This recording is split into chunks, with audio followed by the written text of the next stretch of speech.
Welcome back to Growth Colony. For those of you who are first-time listeners, you'll be hearing from B2B founders, CMOs, and marketing leaders. We chat about the newest and most effective tools and strategies in the B2B space.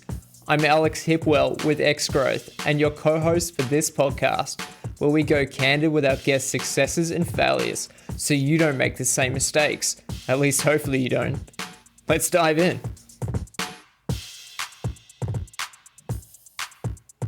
Welcome to the show. This is Shaheen with X-Growth, and today I'm joined with Martin Cooperwaite, co-founder and director at Kiandra. Today we're going to talk about Martin's experience running Kiandra in the past downturns and how those learnings are impacting his decisions in today's volatile environment. Martin, thank you very much for joining us. No worries. Thanks very much. Absolute pleasure. Absolute pleasure. Now, Martin, some people who are listening might not be familiar with you and Kiandra. Do you mind giving us a quick brief of a little bit about your own background and what Kiandra does?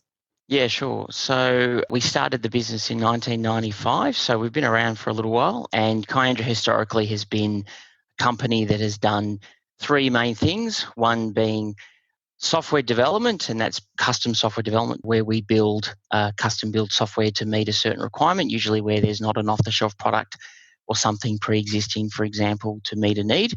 We also had a managed services arm, which was providing the sort of general day-to-day, what we used to call bricks and mortar IT, managing the desktops on people's desks, their servers, the cloud, other bits and pieces. And then the last aspect of the business was a security division, which was around penetration testing and those sorts of things.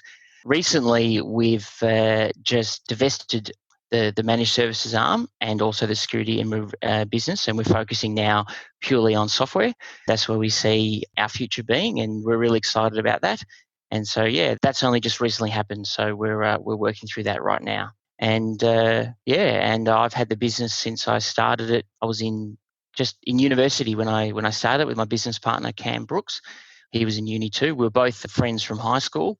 We started the business at a time when there was this concept of the whiz kid. And so businesses would let us young, naive folk come in there and let them loose on their equipment because they really didn't know how it all worked and things. And it was certainly a great time to get started in IT back then. It certainly would be more difficult nowadays, I think, to get started than it was for us. So we were lucky that we could get started at that time. And and we've just, as you alluded to before, we've been through two downturns previously to this. The first one for us was where often it's called sort of the dot-com bubble bursting, I think is the phrase that was used. Around the sort of 2000 time, around then. Then there was the GFC, and that was the other impact as well. And so this is our third one, and isn't it fun for everyone? Yeah. Well, yeah, I think it's crazy to go through it, and I think a lot of people don't have that experience of going in through past downturns. The last one was in 2007, 2000 to 2009. So 11 years ago, and I think it would be very interesting to hear what those downturns were like. But before we do that, just to give an idea about the size of Kiandra, I know you mentioned that you've divested from certain areas and now you're focusing on software. Before divesting, how large the company grew and how did it look like? Yeah, sure. So for most of our 25 odd years, we've been around that sort of 80-ish people mark. Around when we divested those other areas of the business, we were around the 90 people mark, and then now it sort of halved us. So now we're about 45. Gotcha. No, amazing. So tell us a little bit about what it was like at Kiandra back at the dot-com bubble and the GFC. What were some of the things that you and the team took on? Some of the strategies that might have worked and might have not worked. Well, how did that look like? What were the things that you took action on that you wished you hadn't? The first one in 2000, we were quite a young business, so we were sort of, we'd only been going for sort of 5 years. I mean, for a lot of businesses, they might say that's quite a while, but even if we set aside the time, I think we ourselves we were still quite young and sort of quite certainly naive compared to how we'd relate to ourselves today. Back then, we sort of, the first time around, we sort of did the default thing, which is around, quickly just downsize. And we were kind of scared and we didn't know what would happen next. And I'd say, kind of retreated into our shell. So, we were sort of just, what do we do now? Quick, let all these people go and stop everything. Just hot, and we were sort of frozen. I sort of relate to ourselves as being, like a bunny in headlights, and we just sort of sat there and we didn't change anything really. We just sat there, kind of feeling sorry for ourselves. I bet, that point, that initial time, and then when we all came out of it, we were left really weak, really weakened. We'd had a really small team. Then after that, we weren't able to then take advantage of any opportunity afterwards because we had shrunk, and it was not great. It took us quite a while to sort of slowly recover out of that. So that was the first time. And so when we did that, then when the second one came around GFC, we said to ourselves, we're not going to do the same thing. Well, one of the things we did at that point is that we sort of said to ourselves, right, we want to have the fundamental principle we want to hang on to is we want to keep the team together and not be in the same state that we were previously. And so we decided that we went down a certain path, and you can sort of make a decision. You can say you can either impact everyone to a certain extent for the good of the many, or you can impact a group of people massively and then leave the rest of the team sort of alone. And we chose the path of impacting everyone to a degree for the good of everyone. And so back then, with the GFC time, we spoke to the team.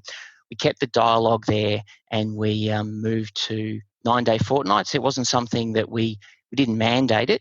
It wasn't done like that. It was more an open dialogue with the team.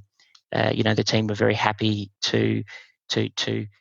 with the spirit of that, and they were happy to do that too. And you've got to lead from the front. So as owners, we took a significantly greater remuneration reduction, and we didn't move to 9-day fortnights ourselves. We kept working full time. It was way more than full time, in fact. And then that's how we tackled it.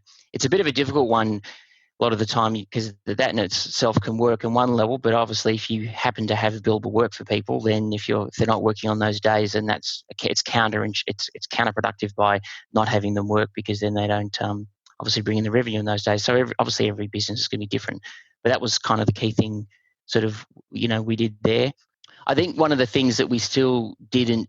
So yes, we did that. That was different in the GFC time as opposed to back with the .com impact earlier. But what we looking at it now, and what we probably didn't do well even at the GFC time, was that I think we still too much retreated into our shells a bit. And the other thing is, we were afraid to be vulnerable.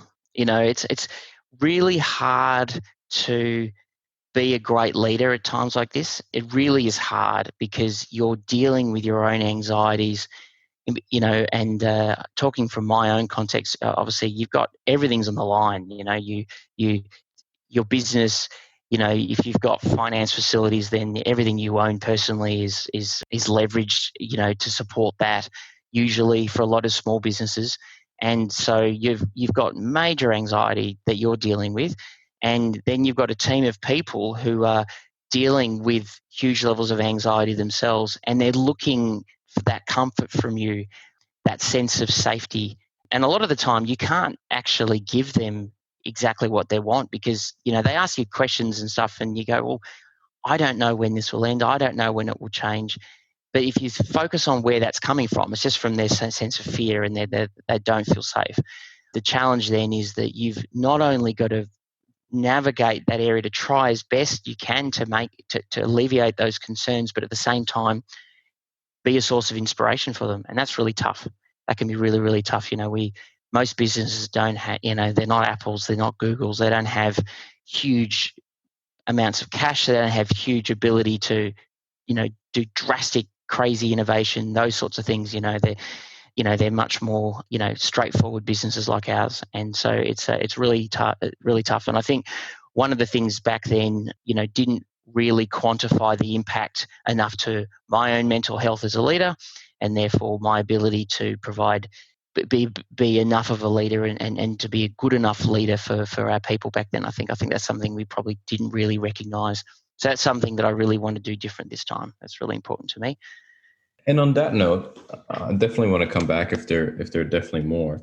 But on that note, what are you planning to do differently this time and put in place this time in order to tackle that challenge a little bit better? Well, the first thing is you got to be conscious of it, and that's a huge part. If you're conscious of it, then you're cognizant of it, then you can say, okay, well, you remind yourself, okay, well, I'm dealing with this, and and so one is being conscious of it, and therefore making a concerted effort to reach out and spend that time with people, and as best you can on an individual level, talk to them. Don't afraid to be vulnerable, and in fact, there's a lot of, I think that draws you get a lot of respect and connection there, and it's not about just screaming out all your random fears. It's not about that, but it's just around, be human, and you can say, look, it's you can share to a certain extent a lot of the stuff you're dealing with. I mean, make yourself have those conversations. You don't be too scared about being vulnerable. That'd be the key things there. There's one other point I just want to make on that, and that is that you're probably at a point where you're in your business where you've got an exec team, and you're probably having continuous conversations, continuously planning, strategizing, working through scenarios with a group of people. There's a kind of cathartic quality to that, and you're allowing yourself as a sense of control, or feeling that you've got some control of some aspects. But don't forget that the rest of your team are not part of that. They're not getting to have that cathartic experience, for want of a better phrase. And so you remember that because you can't give them that same thing, they can't be part of those same conversations, but be cognizant of the fact that they haven't had the benefit of that sense of that feeling that they're in it together. And that last point that I said before around focusing what you can control, the last thing is let go of what you can't control. And I know it's said everywhere now, but it is really, really important.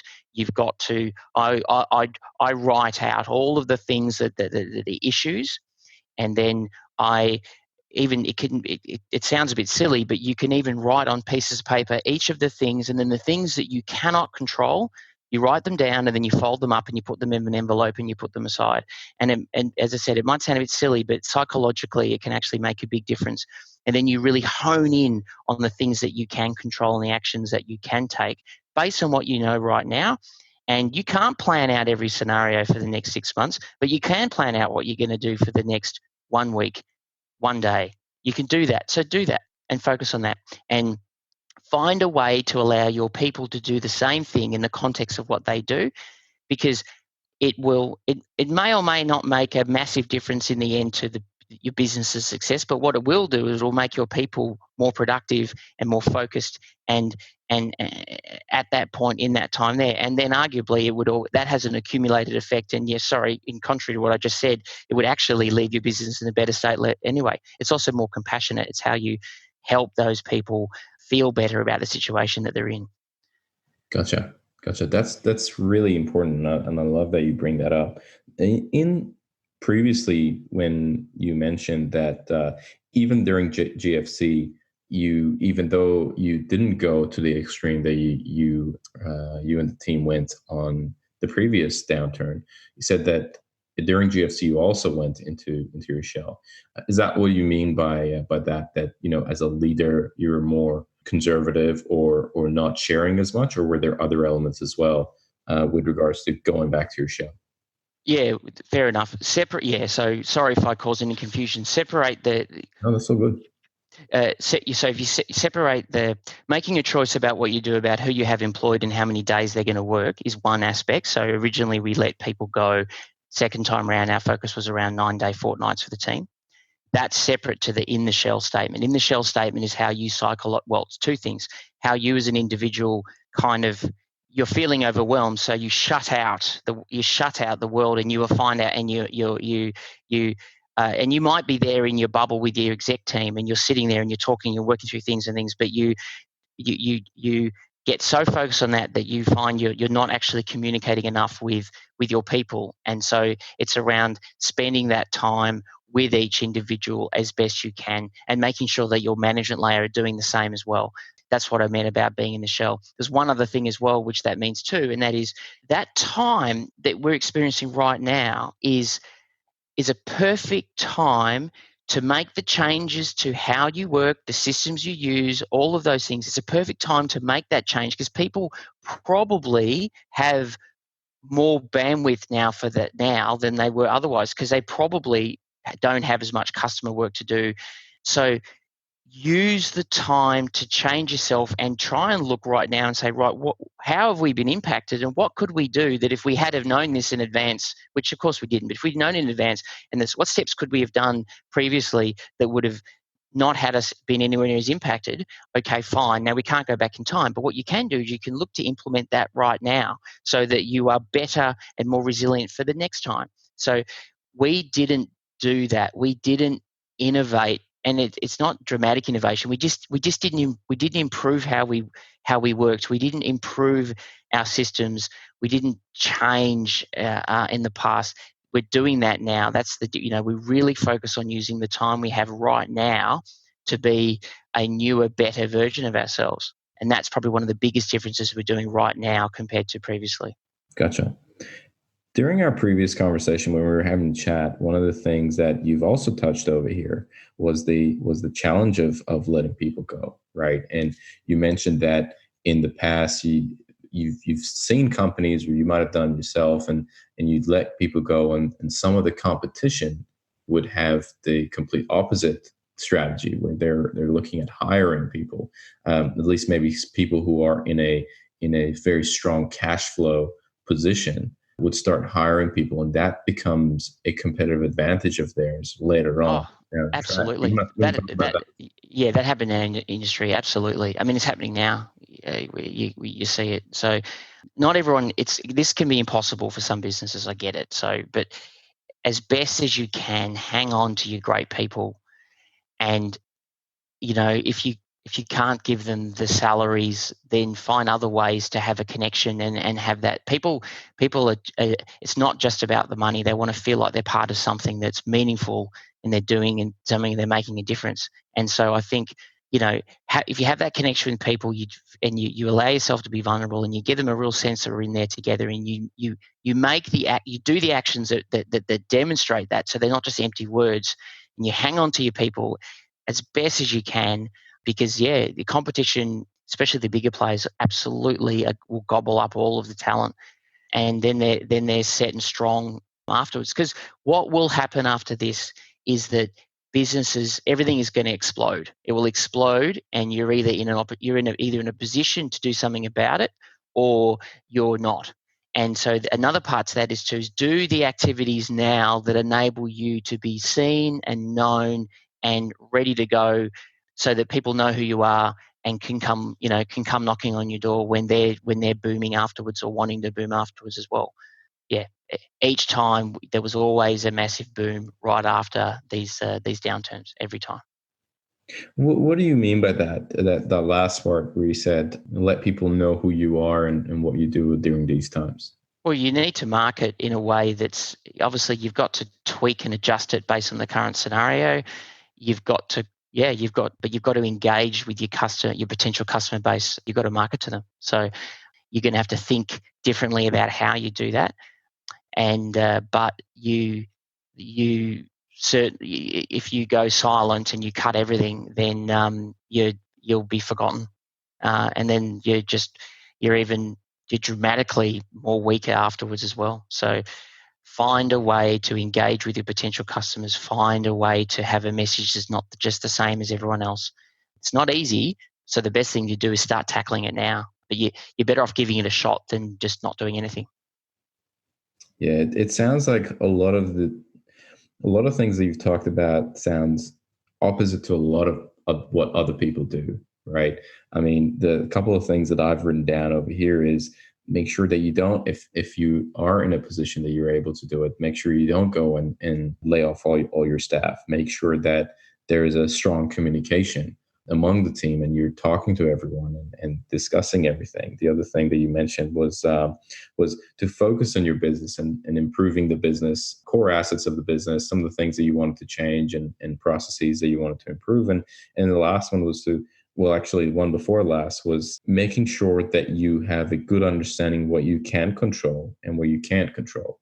And I want to come back to this one. And the last point that I have over here was to make sure you're not forgotten. And there's a boom coming and making sure that you are out in the market and you are top of mind for people who might not be buying right now, but will be looking at purchases in 3 to 6 months. Let's come back to that other point that you mentioned, to outlining what you can control and what you can't control. Can you tell us a little bit more about what that means for you and how you go about exactly doing it? You mentioned that you write them on pieces of paper, and the ones that you can't control, you put them aside, and the ones you can, you focus on. Can you elaborate on that? Can you give us a little bit of an example or an insight into that? Yeah, well, one of the things you can do is you can't control ultimately whether or not a client is going to, for example, they might go bust. Something might happen like that. But what or you can't ultimately control what particular decisions are made at that client's level about whether or not they're going to continue going down a certain path or a project that you're working on, those sorts of things. But what you can control is you can have a dialogue with them right now, and you can talk through and be, to a certain degree, you can be vulnerable as well. But you talk through the situation they're in, the situation you're in, and and look for different ways of being able to assist each other. And if you can authentically remind them as to the benefits of an engagement that you're doing or what that will achieve, and then have that dialogue to find a way that maybe it does need to be tackled differently to enable that to continue. Because it's probably a scenario where if either of you are in a state that you can't provide the service anymore, then it probably has dramatic impacts either way. So, yeah, what you can do is have a dialogue with your clients and have it early and have it continuously around seeing what you can do there. And that's you can then obviously what you can control is how you engage with your people now. What you can control is thinking and tackling a marketing strategy that's a bit different, or can control is or continuing down a certain path. So for us, for example, right now, right before this happened, we were right in the middle of a rebranding activity, and for what the new Kiandra is going to be. Now we have a choice. We could say we could stop, and that's been suggested. Don't get me wrong. Like people have said, "Oh, is this now the right time?" and all these sorts of things. We could stop, or we could push through and keep going. So from our perspective, I'm absolutely no. We're going to push through and we're going to keep going because we want to be the new Kiandra. For our new customers that we want to win afterwards. And so we're going to continue our plan just as we had before. It actually allows us more time to focus on it, perhaps than we would have otherwise. And in a way, and it's we'll do a better job of it now, being that focused to it. But that's what you can control. You've got to change something now. And you can't just be defensive. If you just be defensive, then you'll guarantee that you'll fall off the edge. Otherwise, why don't you just give it a good hot crack and try and be so you can be as strong as possible at the other side. And on that note, the need of being different and doing something different. There's a lot of talk right now for businesses who are able to do it to quote unquote pivot, make sure that you find services that you might be able to add value right now that in normal times you might have not thought about. What are your thoughts on that? Is that something that you've done in the past? Is that something that you're thinking about now, or that is not something that is the Kiandra is massively impacted, and therefore it's not necessarily something that you're focusing on heavily on? The whole concept of pivoting and the nature of our business is that we're all about enabling. So we enable businesses to execute on certain pivots where they would represent the use of technology to achieve that. So we're kind of in that ideal position where, for example, classic example, businesses look at things right now and they say, right, well, what we've learned from this is we're massively key person dependent. I mean, that's a huge risk, especially with COVID. As horrible as it sounds, it's true. And so, so really it's around, well, what systems you need to put in place? What applications do you need to create? What do you need to do to remove key person dependency risk out of your business? So that's one thing. And the other one is around how do classic ones are how do clients engage with their customers. So, if you were very much running a face-to-face interpersonal sort of method, utilize digital channels, have portals, people, have way people can to purchase and engage with your business. And it's not just businesses who do things like buy products. It could be businesses that engage in project services, transition the whole project experience to one of being remote, and those sorts of things. So for us, that we're involved in that sort of activity sort of all the time from a digital context. But there'll be, obviously you see examples where restaurants have had to move to a full takeaway model. Even sort of fine dining restaurants are doing that now, where you can experience the degustation. You just pick up the little packages on the bits and pieces. Look, that would be a very tough industry. I think we're very lucky that our industry is certainly much more insulated from that kind of impact than those ones were. But I guess that potentially answers your question, or if it doesn't. Yeah, no, it does. It does. It absolutely does. And look, this has been amazing. I mean, there's so much insight that you've provided. Is there anything else that you think at this time, leaders and people in your position who might have not gone through, like yourself, past downturns need to take into consideration? Well, I sort of touched on it before, but I think the biggest one is two things. One, don't underestimate the impact to your own mental health, and therefore how much of an impact that will have on your organization, because your organization is an extension of you, essentially. I think that's really critical. So look at the ways you can protect your mental health. Sleep is critical. Eating well is critical. It can be really easy, and I'm guilty of this, to fall into the trap of, I'll just have it's come evening time, I'll have a wine or two and those sorts of things, and it becomes too much of a habit, and that's just terrible for your sleep patterns and those sorts of things. So, you got to sleep well, you got to eat well, you got to exercise. That's really important. And then engage with your people and with the best mental health that you can possibly have under the circumstances. Remember that if you stick together and don't go silent to your market, that there will be a boom at the other end. There is always a boom afterwards. So be there for that and be visible for that. Don't forget that. This will stop. I don't think it's not forever. It will stop and it will explode at the other end. And you've got a choice. You can either do the things now to make sure that you're there for it, or do the things now that will guarantee that you're not. So you've got to take the choice. I love it. I love it. And lastly, I know you're a big advocate for businesses supporting one another, and I know Kiandra had even some initiatives as this whole COVID-19 thing unfolded. Do you want to talk about that as well? Is there anything on that point? I know Kiandra opened up its doors to anyone who needed help. Can you tell us a little bit more about that as well, and why that's important for you? Yeah. So what we did is we offered to provide, if anyone needed any assistance in how they could transition and work effectively remotely when they're not used to that, we offered to help for free, no strings attached, no. We're not going to try and sell you anything. We're not going to market to you. We're not going to do anything. It was to be authentically about keeping. We need the ecosystem of businesses. We need to help each other and to all be around, because it's an economy, and without an ecosystem, we all get impacted. It does no one any good if we've got businesses collapsing left, right, and centre. So if there are ways we can help each other and not be opportunistic about it, and a lot of the time, we can offer help quite quickly because we're used to this. We did an initiative 2 years ago. We said to our team, you can work from anywhere in the world. And so we put in the infrastructure and the systems and processes and the way of working and all of the aspects about how you can work remotely prior to that. So we were able to just kind of flick a switch and just move to this model. But A lot of other businesses haven't. So we can impart and help with that. It's not much effort for us. We don't charge people.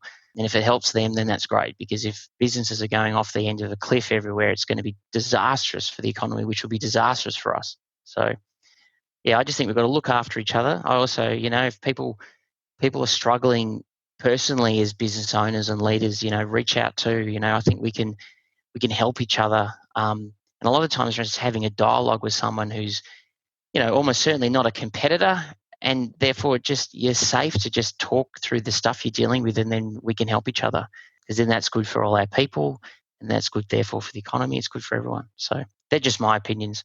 Yeah, so that's why we did that. No, thank you so much. That's so awesome. From you and the Kiandra team. Is there anything else we've talked about a lot of things. We've talked about leadership during these hard times. We've talked about dealing with and working with staff. We've talked about not going in your shell. We've talked about making sure you know what you can control and what you can't, and having that dialogue open with both your customers and people in the market in general. Is there anything else before we wrap it up that you think we haven't covered? Probably one last thing maybe is that, find a new goal for your business, your team, and yourself. So aside from, implementing the changes that you should be doing to your systems, and if you've got an antiquated X, Y, or Z, then look, how do you change? If you've got a platform you hate, how do you change? All those sorts of things. But outside from that, find a goal that people can get behind. People need a challenge. They need to have a challenge and something they strive for. So find that. Also set one for yourself. So, and it can be anything from, there might be a musical instrument that you've never really tackled, and you say, you know what, I'm going to allocate half an hour every day to this. There might be fitness goals that you've always, you may have had a gym membership that you've had, and you never, you maybe went once or twice over 2 years. Well, granted, we can't go to the gym now, but this might be the time for you to set yourself a goal to be healthier than you've had before. If you've got a weight loss goal, go for it. Find a goal and set it, because that's really good for you. That's for yourself. So in all of this murk, in all of this depressing environment that we're in, if you can find a goal that you achieve in this, there can be a benefit in it, and that's really powerful, I think, on an individual basis, but also for your team members and your business too. So last point. Find a goal, and even if it's a small one, and work hard to achieve it, and you'll feel like you've really achieved something in a downturn. I love that. I think that's a very important point. Thank you very much. Now, Martin, if anybody who's listening wanted to reach out and know more about you, or have more questions, or know more about Kiandra, what's the best way for them to do that? If they just went to Kiandra, so KIANDRA.com.au, then they could contact us there. Outside of that, if anyone just wanted to talk about stuff, even on a personal level, like, if people are struggling or other bits and pieces, then feel free to flick me an email. I'm on Martin, MARTIN, @Kiandra.com is the short version of my email address. Shoot that through if anyone's, if anyone... Is that .com or .com.au? Either works. We've got both. So the shortest version is Martin @Kiandra.com. And then, also .com.au works, of course. I'll be happy to chat to anyone if they're struggling or just want to bounce some ideas or anything like that. Thank you so much. Well, that's very kind of you, and thanks again for joining us. No worries. Thanks very much. I'll talk to you later. Bye-bye. Okay, thanks. Bye. Thanks so much for joining us on this episode. If you enjoyed it, please rate and review us on Apple Podcasts. And for more B2B growth content, check out our website at growthcolony.org. And we'll catch you on the next episode.